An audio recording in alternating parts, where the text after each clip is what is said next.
Hi, I will be sharing some of the quirks you are likely to notice when using Typst as a LaTeX user. Defaults. Sustainability. If you're only ever going to update packages, LLMs are more helpful, and the majority of code found online runs as expected. If you're on a local installation and aren't on the up-to-date Typst compiler, then be on the lookout for a potential mismatch between it and the online documentation.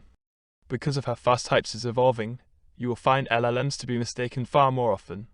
You might also be surprised that the documentation officially only exists online, though you can find ways to scrape it off.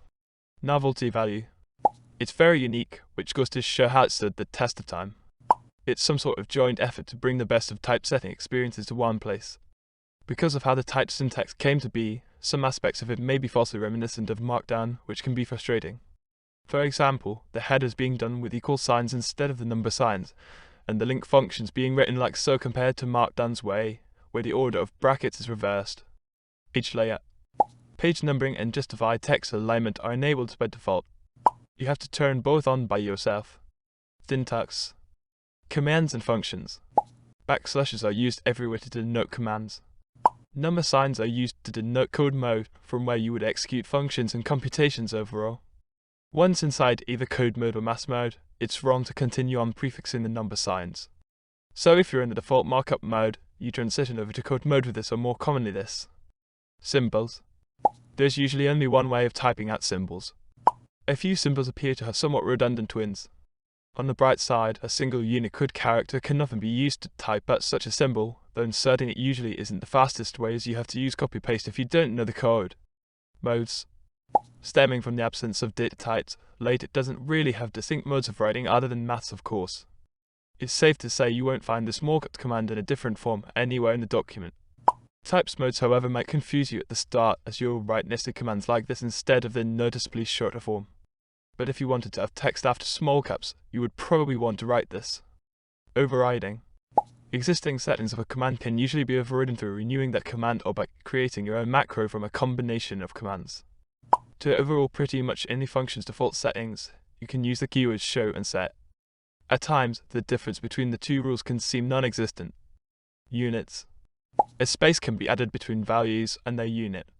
A space cannot be added between values and their unit. Pixels. When you, for example, want to resize an image, the pixel unit of measurement is available. When you, for example, want to resize an image, the pixel unit of measurement is unavailable. Typography. Typewriter font. To switch to the typewriter font, you would use \text with 3 t's or \tt. Typst does this within backticks, or the raw function if you will, but it also really doesn't, because it handles everything in the scope as verbatim. So to achieve the same results as in LaTeX, you would need to define your own function, for example via the built-in text function that would utilize a monospace font. Logo display. Has a quick way of displaying its own logo, and the one for tech. Doesn't come with a built-in method of displaying its own or the LaTeX logo. I have a feeling many people oppose such feature for what I can assume are typography reasons, but in my mind having it would cause no harm. Figure alignment. Default alignment of the figure environment is to the left. It can easily be changed to be centered with the \centering command or the center environment. Default alignment of the figure function is centered, and it's not immediately obvious how to change it to something like left alignment. The solution turns out to be a simple show set rule. Tab stops. The implementation of tab stops is done through the tabbing environment. So far, only workarounds exist. Horizontal space.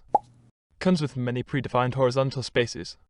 A slight negative horizontal space is added with just a \/ and an exclamation mark together.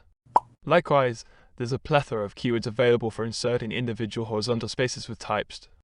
This is with the exception of negative spaces, for which you have to use the h function with a negative value. Vertical space. Comes with many predefined vertical spaces. Doesn't come with any predefined vertical spaces. Mathematics. How to insert. There's a clear distinction between display maths and inline maths. Either different amounts of $signs on each side or backslashes with different brackets.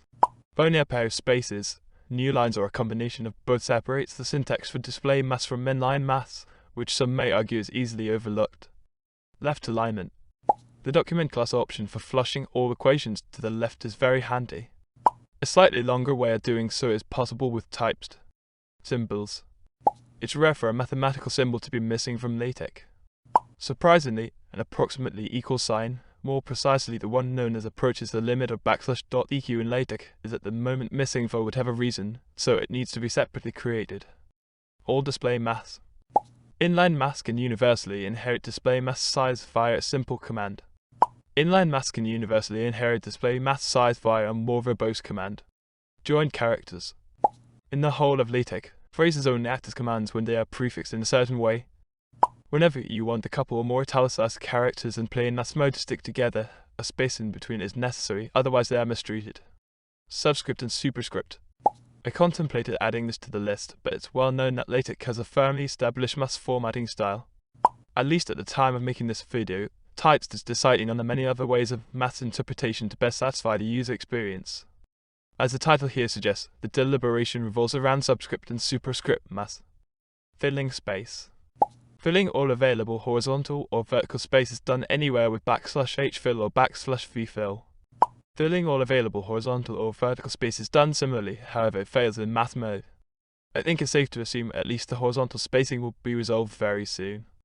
Programming. Data types. Data types are essentially non-existent to a layperson, meaning you can use a universal notation with curly brackets no matter what it is that you're entering. Because data types are much more prominent, you can't, for example, type text in a function like this because Typst treats input passed in that way as variables, not textual content. So instead, you would use any of these. Options. Usually, there's only one way of listing arguments for a particular command, whether it be inside square brackets or braces. So while optional arguments can be in square brackets instead of braces, you rarely come across a command with multiple possible structures. When you create your own commands, you can think of all arguments being positional. The usual syntax for creating a command that accepts optional arguments can be hard to remember, but it certainly is compact. In this command, an optional positional argument is given a default value. Meanwhile, in Typst, you're mostly met with named arguments. The order in which they are given is therefore very unrestricted, at least for the built-in functions.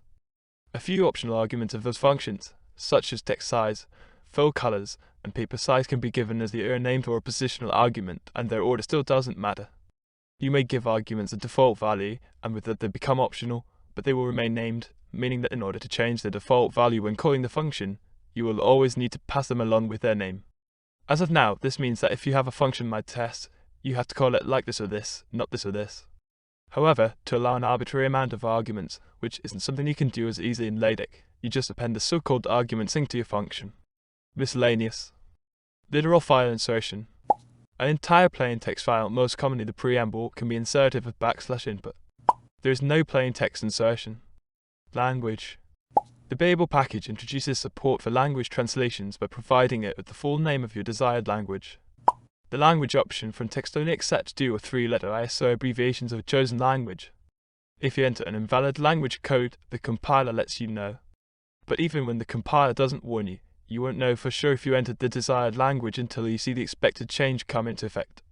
For example, translated headings or different quotes. Draft toggle. The document class command has a draft mode option. Most notably, images are replaced with empty frames, which speeds up the compilation times. Has no draft mode. Image placeholders. When using the package graphics, it comes with a bunch of example images. Doesn't come with an existing collection of images.